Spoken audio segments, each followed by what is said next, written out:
이 자리에 나와 예배한 우리 모든 성도님 한 분 한 분이 예수 그리스도의 이름이 여러분 평생의 영원한 선물이 되기를 주님의 이름으로 축원합니다. 아멘. 선물을 받는다는 건 사람들마다 기대가 되고 또 좋아하는 한 내용일 겁니다. 저는 선물 받는 걸 좋아할까요?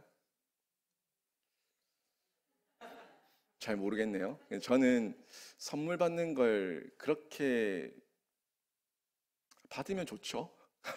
근데 뭐 그렇게 좋아하는 것 같지는 않은 것 같아요. 저는 가만히 돌아보니까 말씀을 준비하면서 저는 주는 걸 좀 좋아했던 것 같아요. 보편적으로 저는 받는 것보다는 주는 걸 좋아했던 것 같아요. 근데 왜 받는 걸 그렇게 썩 좋아하지 않았을까 생각해 보니까 받는 게 제 마음에 쏙 드는 걸 주는 걸 별로 못 받거든요.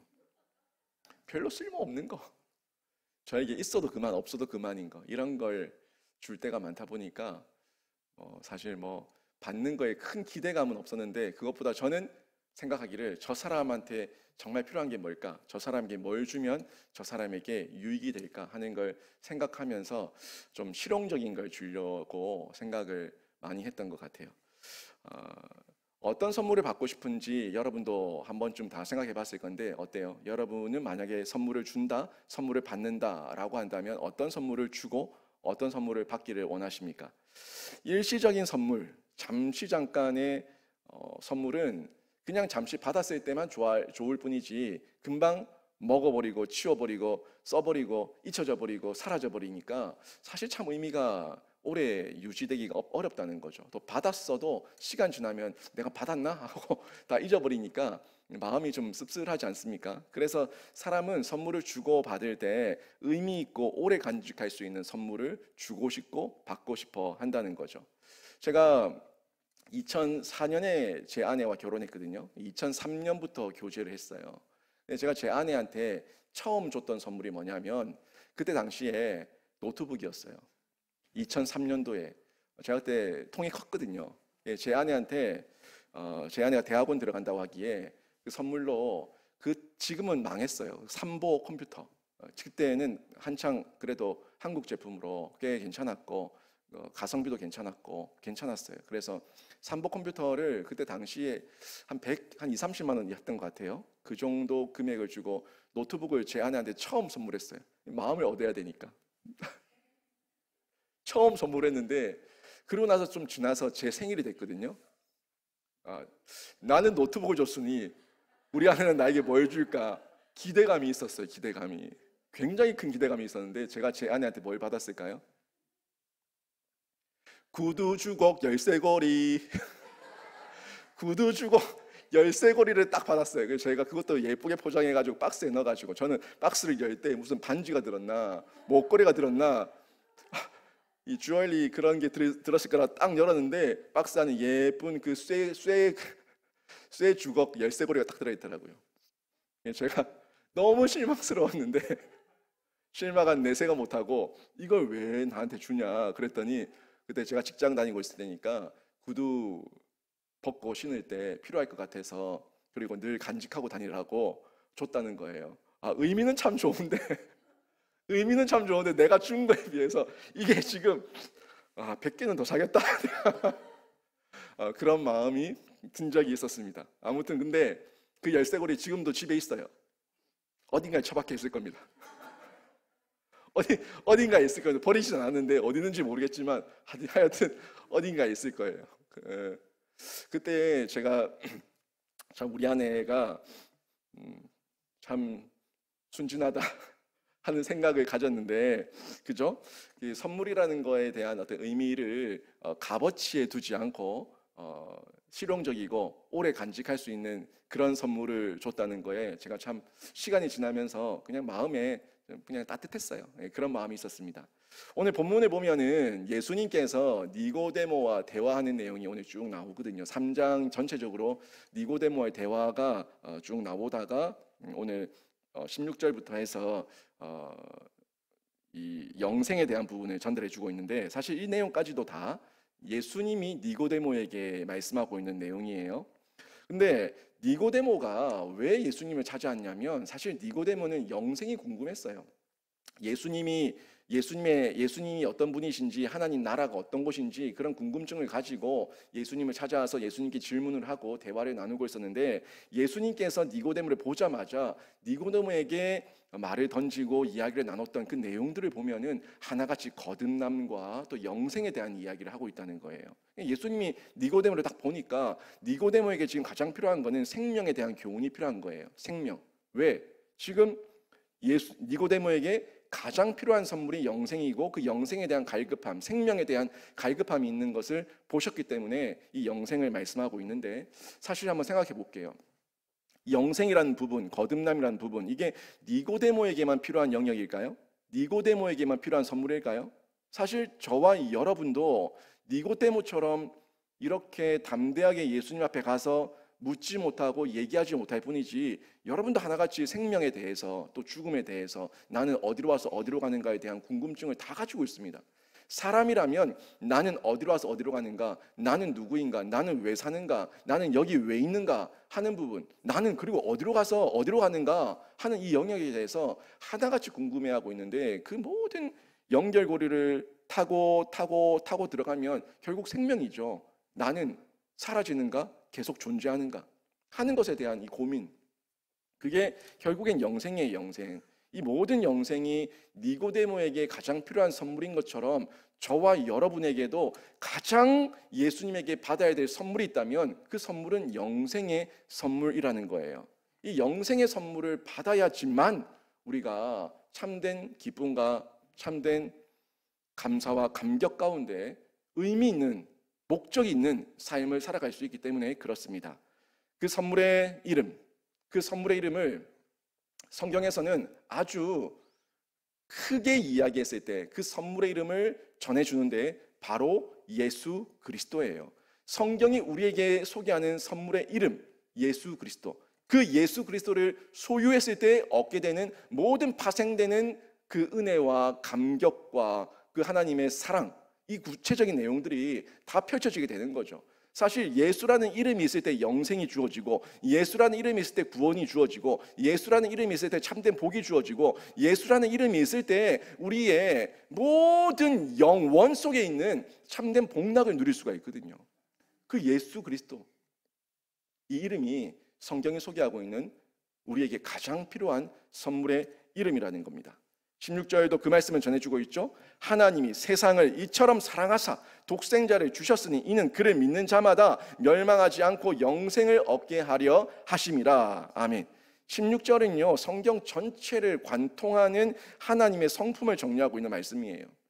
16절, 하나님, 결국 세상을 이처럼 사랑하시는데 우리를 사랑하시는 창조주이심을 전달해 주고 있고, 하나님의 그 성품 자체가 사랑이시다 하는 것도 이 16절 말씀을 통해서 우리가 비춰보고 확인해 볼 수가 있다는 거예요. 그런데 세상의 종교는 늘 가짜 신을 만들어 가지고 그 신이라는 존재를 사람이 두려워하게 만들죠. 다 거짓입니다. 제가 지난주 주일에도 힌두교도들이 어떻게 신을 생각하고 있는가에 대해서 전달해 주지 않았습니까? 마하쿰멜라, 그 종교의식 속에서 그들이 행동하고 있는 그 행동의 행위에 내면에 뭐가 있냐 하는 걸 봤을 때 결국 신에 대한 두려움, 그게 저변에 깔려 있는 걸 볼 수 있지 않습니까? 이게 다 종교예요. 우리 나라도 마찬가지고 모든 인류의 민족, 종족, 종파들마다 그 샤머니즘 속에 있는 신들을 보면은 하나같이 무서운 신, 공포의 신, 두려운 신, 나를 죽이는 신, 나를 심판하는 신, 그런 신으로만 꾸며내서 인간에게 두려워 떨게 만든다고요. 그러니까 공을 드리고 죄를 드리고 이런 행위들을 하면서 자기의 구원을 얻으라고, 따내라고, 만들라고 요청하고 있는 게 종교의 그 내용들 아닙니까? 다 거짓입니다. 우리 하나님 그런 분 아닙니다. 참신이신 우리 하나님은요, 사랑의 하나님이시라고 16절이 분명히 전달해 주고 있습니다. 그것도 독생자를 내어 주기까지 우리를 사랑하는 하나님이신데 17절 말씀도 그 말씀을 연결해서 우리에게 전해주고 있습니다. 17절 보십시오. 하나님이 그 아들을 세상에 보내신 것은 세상을 심판하려 하심이 아니요 그로 말미암아 세상의 구원을 받게 하려 하심이라. 아멘.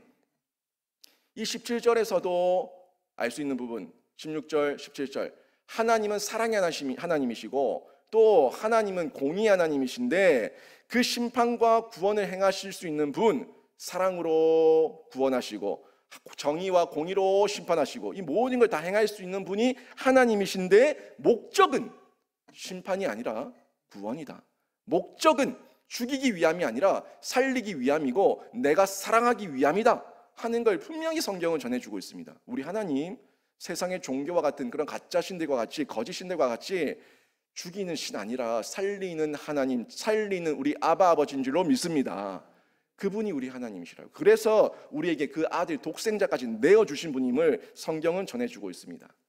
결국 하나님의 무한한 다할 수 없는 그 사랑과 또 예수 그리스도께서 순종하심을 통해 가지고 그 하나님의 사랑으로 예수를 보내시고 그 아버지를 사랑하는 그 사랑의 마음으로 예수는 순종하셔서 우리에게 이 구원의 영광과 은혜를 허락해 주신 분이에요. 그런데 모두가 이 선물을 받는 것이 아니라 선물을 주신 분을 믿는 자만 이 선물을 받을 수가 있다는 거예요. 믿는 자만 받을 수가 있는데 여러분 세상을 한번 보세요. 이 세상 속은 타락한 이후에 항상 사람을 의심하며 경계하며 사람을 믿으려고 하지 않습니다. 모든 걸 믿으려고 하지 않아요. 그러니까 눈에 보이는 유물론자들인데도 불구하고 눈에 보이는 것을 끝까지 의심한다는 거예요. 사람도 못 믿고 내 자녀도 못 믿고 내 부모도 못 믿고 사람을 다 불신하고 믿지 않는데 그런데 어떻게 눈에 보이지 않는 하나님을 믿을 수가 있겠냐는 거예요. 세상, 과학, 문명 모든 것이 발달하고 있어도 그 안에 죄성은 더욱더 완악해지니까 더 인간을 의심하고 인간들 속에서 불화하고 인간들 속에서 싸우고 의심하고 심지어 하나님 존재 자체를 부인하고 이런 모습이 계속 우리에게 나타나고 있다는 겁니다. 오늘 말씀 한 개 볼 건데 예레미야서도 보세요. 예레미야서도 이 말씀을 이 내용을 이 시대의 행태를 우리에게 말씀하셨어요. 예레미야서 9장 4절, 5절, 6절 보시면 이런 말씀이 나옵니다. 너희는 각기 이웃을 조심하며 어떤 형제든지 믿지 말라. 형제마다 완전히 속이며 이웃마다 다니며 비방함이라. 그들은 각기 이웃을 속이며 진실을 말하지 아니하며 그들의 혀로 거짓말하기를 가르치며 악을 행하기에 지치거늘 네가 사는 곳이 속이는 일 가운데 있도다. 그들은 속이는 일로 말미암아 나를 알기를 싫어하느니라. 여호와의 말씀이니라. 이 말씀은 우리 교회 공동체를 얘기하는 것이 아니라 하나님 없는 세상 속에서의 그 이웃들이라고 얘기하는 그들이 함께 어울려 살고 있는 그들이 어떤 마음과 어떤 모습으로 살고 있는가 하는 부분을 예레미야 선지자가 전해주고 있는 겁니다. 그래서 의심하고 비방하고 속이고 심지어 이후에는 하나님 알기를 싫어한다 라고까지 성경이 증언해주고 있어요. 사람에게는 기본적으로 종교심이 있지만 과학과 문명이 발달하면서 인간성은 더욱더 파괴되고 있다는 걸 우리가 세상 나가보면 그대로 다 느낍니다. 얼마나 팍팍합니까? 얼마나 사람들이 간사하고 강교하고 교활합니까?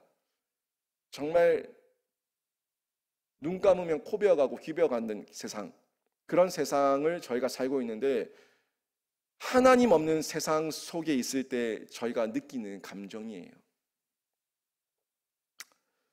그 결과 이렇게 인간성 파괴는요, 종교의 대상이 가짜 신이 만들어졌고 그 가짜 신 이제는 점점 교묘해지면서 그 가짜 신의 우상이 자기 자신이 되어서 나만 믿어요.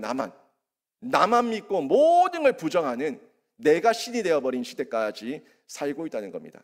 하나님을 믿으려고 하지 않습니다. 극히 이기적이고 개인적이고 자기밖에 모르는 사람들이 넘쳐나는 시대를 저희가 살고 있다는 거예요. 그런 중에도 선택된 백성, 그런 시대 속에서도 선택된 백성은 예수를 믿고 그 사랑을 받아서 그 하나님의 사랑 앞에 반응하며 살 수가 있는데, 저와 여러분이 바로 그 사람들 아닙니까?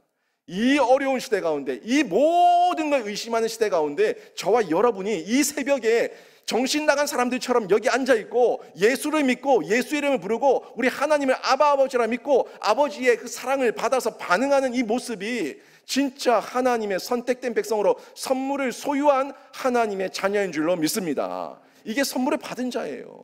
내 안에 그 선물 예수 그리스도의 이름이 새겨져 있으니까 감당할 수 없는 은혜와 믿어져 버린 그 믿음이 나를 이 자리에 불러내었고 예수 이름을 부르게 하셨고 하나님 아버지를 아버지라 부르며 그 아버지의 이름 앞에 존전 앞에 엎드려서 우리가 이 세상을 넉넉히 이길 용기와 힘을 또 얻는 거예요.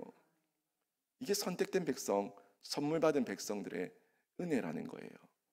여러분, 같이 사는 남편, 같이 사는 아내, 같이 사는 자녀는 의심할지언정 우리 하나님은 의심하지 않잖아요. 그게 우리입니다. 우리 집 신자예요. 우리는요, 세상 사람들이 보는 것처럼 사람도 의심하고 하나님도 버리고 다 그게 아니라 사람은 의심할지언정 하나님은 버리지 않고 예수 그리스도 그 이름은 놓지 않는 사람들, 이 사람들이 저와 여러분이고 예수의 그 이름, 그 선물을 받은 하나님의 자녀들이에요. 우리 평생 그렇게 살 겁니다. 그게 복이에요. 하나님만은 의심하지 않습니다. 하나님만은 절대 버리지 않습니다. 반면에 믿지 않는 자들은 어떻습니까? 심판을 받아요. 믿지 않는 자들은 심판을 받고 하나님의 징계를 받고 하나님의 저주를 받습니다. 오늘 본문 18절을 보니까 이런 말씀이 나와요. 벌써 심판을 받은 것이니라. 아멘. 벌써 심판을 받은 것이니라. 이 말씀의 그 시제를 보니까 완료 시제. 이미 심판이 임한 거예요. 완료형 동사예요. 심판을 받을 것이다. 심판을 받을지도 모르겠다. 심판을 받을걸? 아니라 심판을 받았느니라. 심판을 받았대요. 완료형 동사를 쓰고 있는 것을 볼 수가 있습니다. 19절도 보니까 그 심판을 받은 자들이 어떻게 행동합니까? 믿지 않는 자들 보니까 예수의 빛을 보고 싫어한다고 전하고 있어요. 복음의 소리를 들어도 반응하지 않습니다. 복음의 소리를 듣고 복음의 음성을 자꾸 귓가에 심겨주는데도 불구하고 끝까지 안 듣는 사람들, 그 사람들은 이미 심판받은 상태에 들어간 것이라고 성경은 전해주고 있는 거예요. 그들은요, 선물이 없고 복음이 없고 예수가 없으니까 그저 이 땅을 사는 중에 힘들고 고통스러운 세상살이밖에 없습니다. 그러니까 이 세상 살면서 죽겠다 하다가 진짜 죽는 거예요. 이 말씀을요, 선물 받은 자에게 대입해 보세요. 이미 심판을 받은 것이니라. 벌써 심판을 받은 것이니라. 이거는 선물을 못 받은 사람들인데 선물을 받은 우리에게 대입하면은 이미 영생을 받은 것이니라. 이미 벌써 천국을 소유한 것이니라. 이렇게 해석이 되잖아요. 대입하게 되면 예수의 그 선물, 그 이름이 없어서 이미 심판을 받은 것이면 이미 우리가 벌써 예수의 이름을 믿었으니까 우리는 벌써 천국을 소유했고 영생을 소유했고 구원을 소유했고 하나님의 은혜 아래 있는 거예요. 이걸 확실하게 붙드셔야 되는데 뭐 때문입니까? 내 안에 뭐가 있으니까? 예수의 그 이름, 그 선물이 내 안에 새겨져 있으니까 여러분, 우리는 천국을 소유하고 있는 거예요. 여러분, 이 땅과 저 천국의 모든 곳에 예수가 있으면 거기가 천국인 줄로 믿습니다. 천국의 가장 큰 특징은 예수가 왕노릇하는 곳이에요. 천국의 가장 큰 특징은 예수만 예배하는 곳이에요. 그곳이 천국이에요. 다만 그 천국 속에 우리가 아직 이르지 못했고 여기서는 맛만 보고 있다는 그 한계에 있을 수 있지만 이곳에서 계속 맛보면, 계속 예수의 예배를 맛보고 찬양을 맛보고 기도를 맛보고 예수와의 동행과 교제를 맛보면 여기도 예수와 함께 있는 중에 이미 천국을 소유한 줄로 믿습니다. 그렇게 천국 살다가 천국으로 이사 가는 거예요. 이곳에서 비록 주변에 험악한 광야와 황무지와 울부짖는 짐승들이 있다고 할지라도 나를 보호하고 호위하는 분은 예수 그리스도고, 예수 그리스도의 임재가 나에게 늘 언제나 항상 느껴지니까 그 예수님 때문에 힘을 얻고 용기를 얻고 또 일어나고 또 눈물 닦고 또 주님 손잡고, 그렇게 하루하루를 끝이 있는 그 터널을 하루하루를 견디며 버티며 이기며 통과해서 결국에 광명의 그 영원한 천국, 이제는 눈물도 슬픔도 아픔도 아무것도 없는 그 영원한 천국으로 이사가는 거예요. 그게 예수의 이름을 선물로 받은 자들, 그 자들이 누리는 기쁨이고 감격인 거죠. 여러분, 세상에 여러 선물도 좋아요. 세상에 화려하고 아름답고 대단하고 여러 선물도 좋지만 그보다 비교할 수 없이 더 좋은 구원의 선물, 영생의 선물을 주신 예수 그리스도 그 이름을 여러분 선물로 받으셔서 여러분 안에 심기시고 날마다 기억하시며 잊지 마시고 영원히 잊지 마시고 그 이름만 높여드리는 신자가 되시길 주님의 이름으로 축원합니다. 아멘.